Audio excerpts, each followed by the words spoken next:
Bonjour Philippe Gauthier. Bonjour. Vous êtes secrétaire général du SNAM, le syndicat des artistes musiciens et musiciennes CGT. Depuis une semaine, vous occupez le théâtre de l'Odéon à Paris avec de nombreux professionnels de la culture afin d'exiger la réouverture des lieux culturels et la prolongation de l'année blanche pour les intermittents du spectacle. Alors ce matin, vous avez participé avec d'autres organisations syndicales à une rencontre avec le Premier ministre Jean Castex. Comment s'est déroulé votre échange?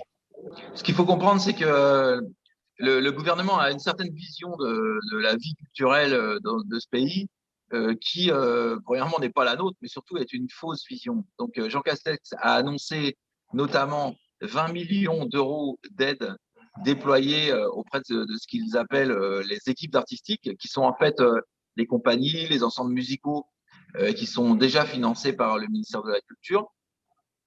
Et nous sommes, c'est pas du tout ce que nous demandions, parce que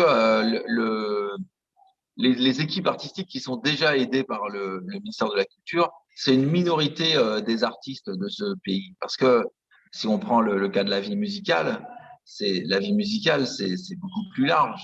Évidemment, il y a tout le secteur marchand, il y a tout le secteur associatif, il y a tout le secteur occasionnel, les fêtes et festivités. Et donc, nous, ce qu'on demande, c'est que le gouvernement finance l'emploi artistique pour tous les types d'activités musicales. Et là, on a la réponse sur une partie du secteur seulement. C'est très positif d'avoir 20 millions de plus. C'est pas assez, mais c'est mieux que rien d'avoir 20 millions de plus pour le secteur des musiques et musiciens et musiciennes qui sont déjà aidés par le ministère de la Culture. Mais la plupart des artistes et des techniciens de notre pays, la majorité d'entre eux n'en verra pas la couleur. Concernant la date d'une réouverture, est-ce que vous avez obtenu une réponse? Écoutez, nous, par rapport à la réouverture, nous sommes dans une position, premièrement, de dénoncer un gouvernement qui dit que la culture n'est pas essentielle, c'est la première chose. Et puis, dans un deuxième temps, nous sommes pragmatiques, c'est-à-dire que ça va reprendre. Quand ça reprendra, la vraie question, c'est est-ce que ça va reprendre partout? On a déjà vécu une reprise, rappelez-vous, c'était au mois de juin l'année dernière. Et ce qui s'est passé l'été dernier, c'est que ça a repris peut-être à 20%. Et c'est ce qu'on ne veut pas. Donc, je dirais que nous, le moment où ça ouvre, c'est pas obligatoirement la question la plus importante. Pour nous, la question la plus importante, c'est au moment où ça reprend partout et ça reprend pour tous les artistes et tous les techniciens du pays. Alors, on sait très bien qu'au moment où ça va reprendre, tout ne pourra pas reprendre en même temps, tous les théâtres ne pourront pas rouvrir certainement en même temps, Oui, oui, mais tous les artistes ne pourront pas jouer en même temps, parce que de toute façon, tout s'est accumulé depuis bientôt, depuis le mois d'octobre, notamment. c'est pour ça que nous disons qu'il y a une question de moyens. On sait que les salles seront peut-être pleines à un quart de leur capacité. Eh bien, je vous le dis, là où on jouait un jour, il faudra jouer 4 jours si on veut qu'il y ait autant de public. On nous dit que les festivals les plus importants vont devoir se réduire à 5000 spectateurs. Ça veut dire que la durée des festivals doit être très, très augmentée pour que tout le monde puisse en profiter. Vous voyez, c'est notre optique, c'est de dire subventionner l'emploi, subventionner l'activité, et puis il y aura de la musique partout, il y aura de la musique pour tout le monde, et on jouera 4 fois, 10 fois de rang s'il faut, pour voir autant de spectateurs qu'on aurait vu si on avait joué une seule fois. Il y a beaucoup de scènes dans notre pays. Il y a les salles, avec les beaux jours vont revenir les plein air. On a la capacité d'organiser vraiment de très nombreux spectacles, à condition que la barrière financière saute. Concernant la prolongation de l'année blanche pour le régime des intermittents, qui s'arrête donc au 31 août prochain, est-ce que vous avez obtenu des garanties ou des réponses? Alors, pour l'instant, nous devons toujours faire avec les promesses. C'est toujours la promesse que pour l'année blanche, ça va se faire. Ça date, la première promesse de Roselyne Bachelot, c'est même moi la bonne, elle date du 13 janvier. Ça fait donc 2 mois qu'on nous le promet, mais ça ne sort pas parce qu'il y a des blocages. Ces blocages, on les connaît.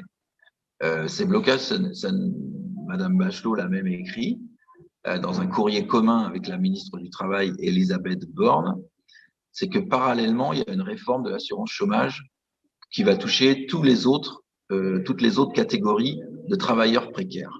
Et le gouvernement dit qu'il ne veut pas prolonger les intermittents du spectacle et réduire les droits des autres. D'ailleurs, on ne demande pas ça.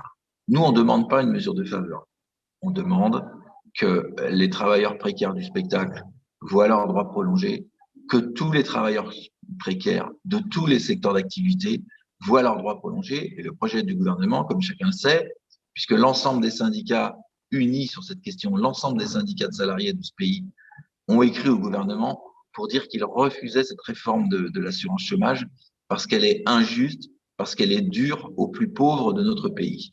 Et donc, il n'y aura d'année blanche que s'il y a en même temps un retrait de cette réforme de l'assurance chômage et une réelle prise en compte de la précarité partout dans l'économie et dans le pays. Nous ne sommes pas là pour une bataille corporatiste, nous sommes là pour des droits sociaux pour nous, des droits sociaux pour toutes et tous.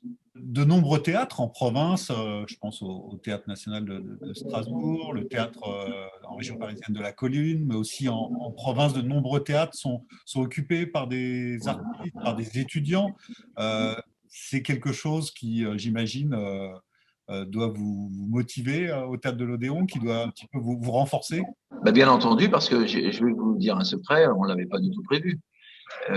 Lorsque nous sommes, ça fait 7 jours aujourd'hui, hein, lorsque nous sommes rentrés ici jeudi dernier, premièrement, nous n'avions pas prévu de rester aussi longtemps. Nous n'avions pas prévu non plus cet effet tache d'huile. Mais c'est la vérité. Et cet effet tache d'huile, pourquoi il se réalise? Pour 2 raisons. Premièrement, on nous l'a assez dit, on nous l'a assez fait comprendre, nous ne serions pas essentiels. Et deuxièmement, nous recevons des soutiens de toute la société. Nous recevons des soutiens, je dirais même, de nombreux groupes politiques et de nombreuses personnalités politiques. C'est pour ça que le mouvement dure, c'est pour ça qu'il s'étend, c'est parce que à la fois les professionnels n'en peuvent plus d'attendre et à la fois on ne va pas arrêter un mouvement aussi populaire. Comment ça se passe au théâtre de l'Odéon quotidiennement? Écoutez, on apprend à vivre dans des conditions de confort un peu précaires, mais aussi on apprend à vivre en collectif, il y a aussi de la fraternité, de l'amitié, de la solidarité, on débat, même si vous voulez un scoop, des fois on s'engueule, mais on avance et en fait on tire toutes et tous dans le même sens, c'est ça qui compte. Et pour ceux qui voudraient vous soutenir, ils peuvent se rendre sur place? Il n'est pas possible de rentrer dans le théâtre, mais tous les jours de 14h à 15h30, nous tenons une agora sur la place de l'Odéon devant le théâtre. Et donc, à la fois, nous diffusons des messages de soutien qui nous viennent de partout. Des gens prennent la parole en bas, c'est une agora. On essaye de faire un peu circuler la parole de manière libre. Nous sommes un lieu de culture et un lieu de lutte sociale. Et donc, l'endroit où la culture et les luttes sociales se réunissent, ça s'appelle la démocratie. Et c'est ce qu'on essaye de faire vivre ici. Quelles vont être vos initiatives prochaines? Nos initiatives, ça va être de rester là, ça va être d'appeler et de voir des théâtres occupés encore plus demain qu'aujourd'hui, le mouvement s'amplifier et puis on va gagner. On va gagner. Notre cause est juste, c'est une cause sociale, c'est une cause culturelle, c'est une cause qui consiste à dire que nous voulons travailler, mais c'est travailler pour moi qui représente ici des musiciens et des musiciennes, ça veut dire porter la musique là où se trouve le public, là où vivent les gens. C'est pas un métier qu'on fait pour nous, c'est un métier qu'on fait pour le public et on va continuer dans ce sens-là.